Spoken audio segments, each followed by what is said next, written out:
पाकिस्तान के कई सूबों में इस वक्त आज़ादी की तहरीक चल रही है।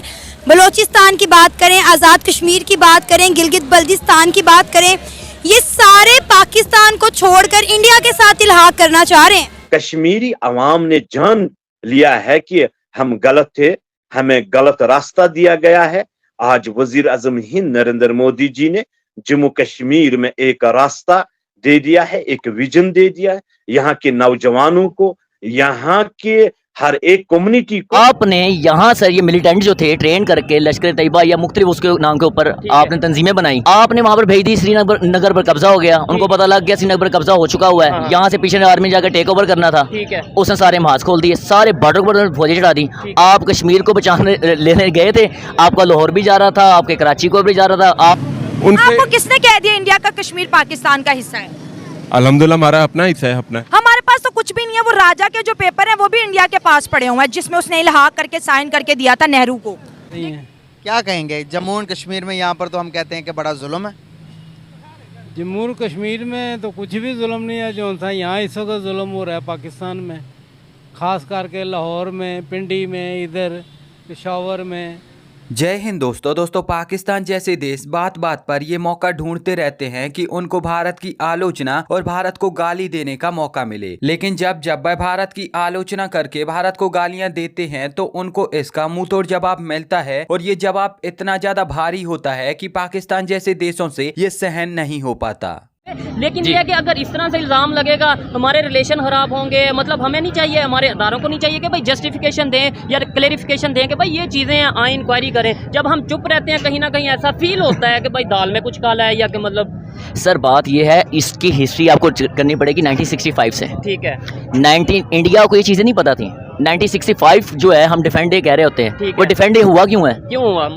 आपने यहाँ सर ये मिलिटेंट जो थे ट्रेन करके लश्कर तैयबा या मुख्तलिफ उसके नाम के ऊपर आपने तंजीमें बनाई, जो आज हमारे मुल्क के अंदर अटैक करें, दहशतगर्द बना रही है, हमारी ज़िया की दौर की पैदावार है ना, ये बात तो पता है। ठीक है, आपने वहाँ पर भेज दी। श्रीनगर पर कब्जा हो गया, उनको पता लग गया श्रीनगर पर कब्जा हो चुका हुआ है, यहाँ से पीछे आर्मी जाकर टेक ओवर करना था। उसने सारे महाज खोल दिए, सारे बॉर्डर पर फौजें चढ़ा दी। आप कश्मीर को बचाने लेने गए थे, आपका लाहौर भी जा रहा था, आपके कराची को भी जा रहा था, आपने डिफेंड किया, उनको पीछे किया, उन्होंने अपनी फोर्सेज पीछे भेज ली। उसका बदला ठीक उन्होंने 6 सालों बाद लिया, 71 में ले लिया, मुल्क तोड़ के भी रख लिया। फिर 98 के अंदर आपने क्या किया, कारगिल के ऊपर किया।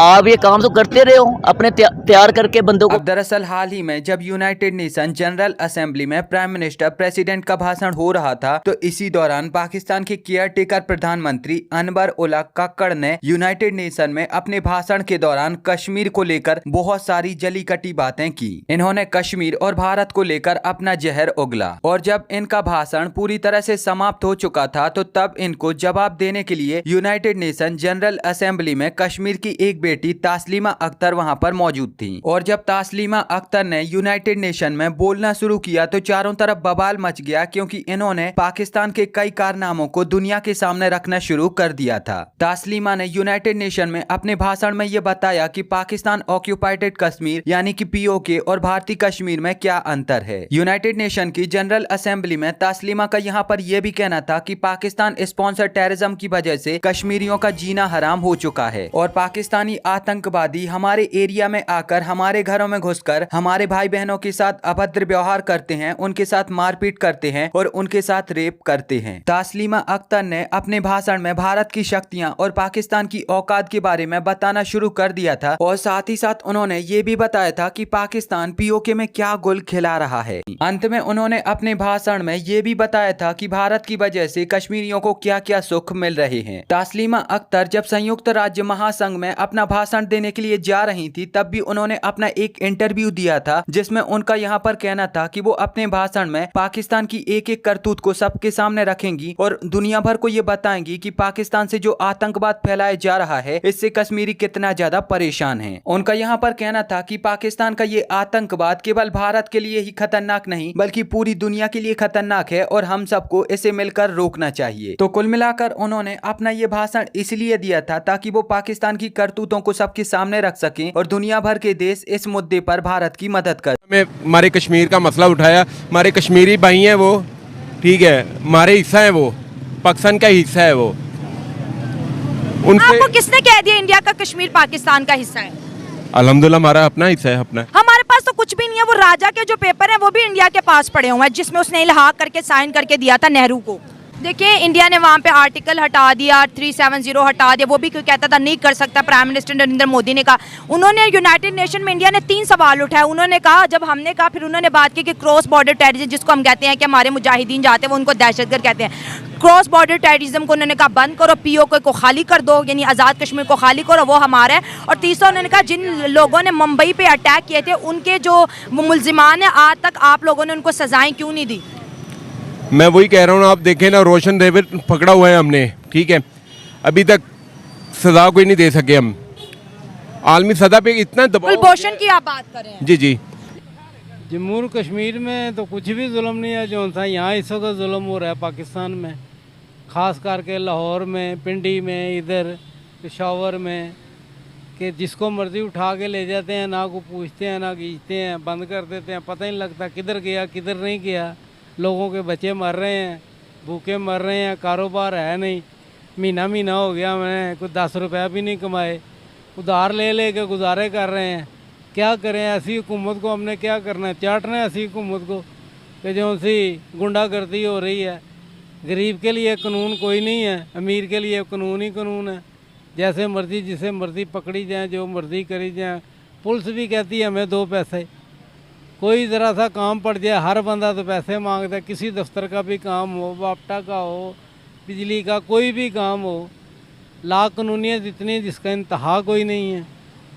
कोई यहाँ पर हम सिर्फ बात करते थे हिंदुस्तान हमसे बहुत ज़्यादा पीछे है, वहाँ पर गुर्बत दिया है, वहाँ पर टॉयलेट्स नहीं है। आज जो हम हिंदुस्तान के बारे में बात करते थे, अब वो आज पाकिस्तान में सच होता जा रहा है। पाकिस्तान में गुर्बत बहुत हो गई है, यहाँ पर आवाम फुटपाथ पर सो रही है, हम हालात भी हमारे ख़राब हो गए। जो हम पहले बात करते थे हिंदुस्तान के, वो सच हो गए। यहाँ मुल्क वाहिद वो मुल्क है जिसमें हमारे आईन ने हर एक मजहब के हुकूक दिए हुए। हम तो पहले से ही प्यार से रहते थे, मिलजुल के रहते थे, एक दूसरे के त्योहारों में जाते थे। 91 में ऐसा माहौल बनाया गया तो फिर उनको यहाँ से निकाला गया।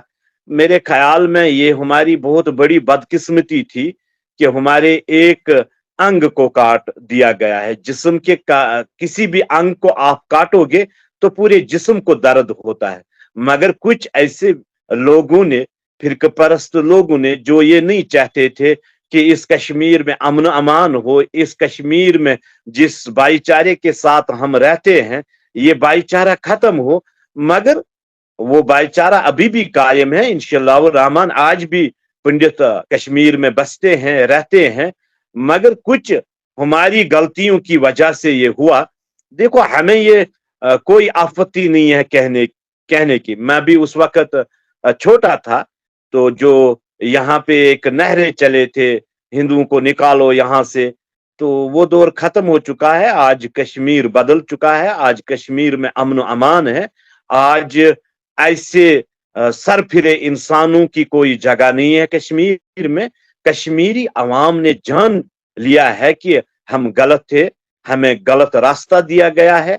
आज वजीर आजम हिंद नरेंद्र मोदी जी ने जम्मू कश्मीर में एक रास्ता दे दिया है, एक विजन दे दिया है यहाँ के नौजवानों को, यहाँ के हर एक कम्युनिटी को। खैर, अब यहाँ पर आपको क्या लगता है कि तास्लीमा अख्तर ने यूनाइटेड नेशन में अपने भाषण के दौरान जो बातें कही हैं वो बातें सही हैं या फिर गलत हैं, और इस पर आप क्या सोचते हो? अपना जवाब मुझे नीचे कमेंट में जरूर बताएं।